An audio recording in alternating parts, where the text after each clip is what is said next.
So here's why the CW signing Ruby Rose to play Batwoman is a win, not only for them, but for her as well. Oh man. Ruby Rose being cast as Batwoman today is just... First of all, it's a win. It's a win for the CW. I think I can safely say that. And here's why. For casual fans of Ruby Rose,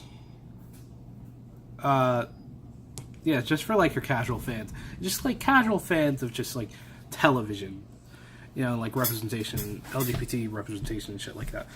Just for like a casual fan, Ruby Rose is a draw. She's a draw. She's a big draw. As soon as I came on Twitter today, I saw Ruby Rose trending. I saw Batwoman trending. That's what you want. Now, I'm sure anybody else would have been trending if they were cast as this role. I can't imagine they pick someone who wouldn't be trending or draw. But Ruby Rose is. So this is a win for the CW because they have had a curse on them the last few years. None of their new shows have been able to draw in viewers and get past the one season mark. I think this is a good start. You have a draw on Ruby Rose, a lot of outrage, a lot of controversy, and the CW wants that. They need it. They really do. Because if they don't have that, then, that show won't have the it factor. There's so many superhero shows that this kind of needs to stand out on its own. So this casting is a win. It's a marketing win. It should be. It'll be a major win if the show goes on for even 2 seasons, because the CW has not been able to keep any shows but their superhero shows past 2 seasons lately. Dynasty was brought back, but that was due to a deal, and that's a whole bunch of...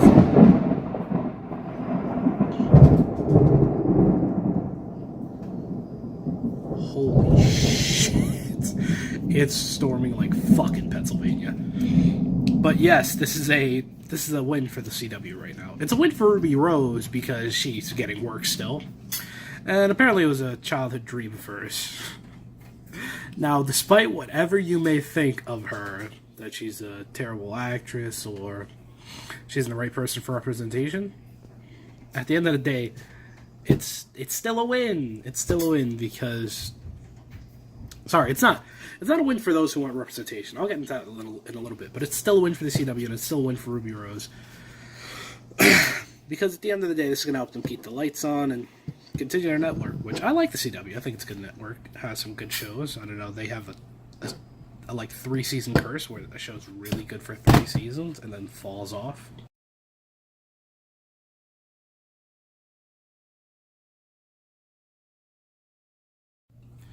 Now, let me just say this.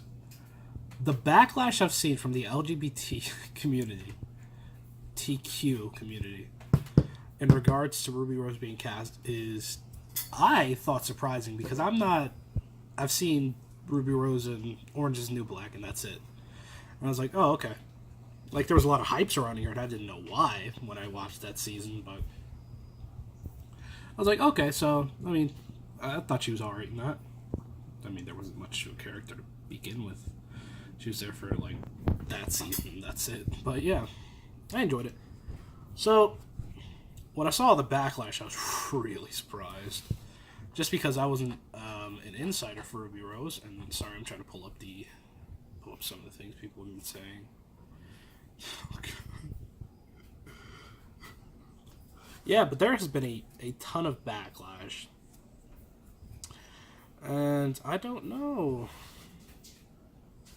Somehow try. I don't know what the fuck she's been in, Jesus. But this is not what they want. This is not what they want. They don't consider her actual talent. And they would have rather had someone else cast someone else who was an out lesbian, because CW made this part of the campaign to be true to the character, which Batwoman is a lesbian. So they wanted to get someone who would,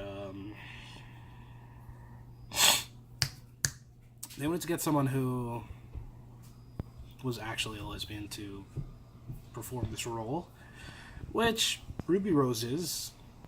So they feel that it just wasn't the right choice for a lot of the LGBTQ community, which I guess I can understand. I mean, I don't really understand because I don't know too much about Ruby Rose. I'm not part of that community myself, but if I was, and they cast someone that the community saw as like maybe,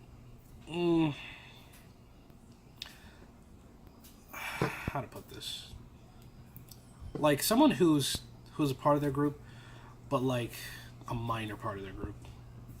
I think that's the best way I could put it. So I do understand that part of it. And finally, let's speculate about Ruby Rose for a little bit. Just playing the role of Batwoman. Now, say what you want about her acting ability. I don't think that matters too much because, here's why. Stephen Amell, I love Stephen Amell, and I think the guy always could act, but a lot of people did not think he could fucking act at all, and I don't understand that. I thought he did some pretty good acting in the first season of Arrow, but that's when apparently his acting was bad. If Ruby Rose ends up going the same way, where it's like, the first season is like bad acting, and like continues to improve and improve and improve, I'd be really excited because, I mean, just seeing where Stephen Amell is now as an actor, holy shit. There's some scenes I get chills, but that's me personally. So I think if you're like on edge because of her acting ability, I'd say wait and see, because I mean, I myself haven't seen her in too much, so it's kind of like a wait and see thing. And as for the show, we kind of just gotta wait to see what the hell the like first trailer looks like, and basically how they're gonna introduce the character, what they're gonna do, for it, because we're finally getting a series in Gotham City without Batman, so they have to explain that, and with just Batwoman, so they'll have to explain that, because Gotham's just not one hero. It's a city of heroes and villains. Batman's rogue gallery is one of the most defined in all of comic books, so she's going to be facing off with them. It's going to be very interesting. So I'd say just to relax, give it some time, and just see what happens. See what happens.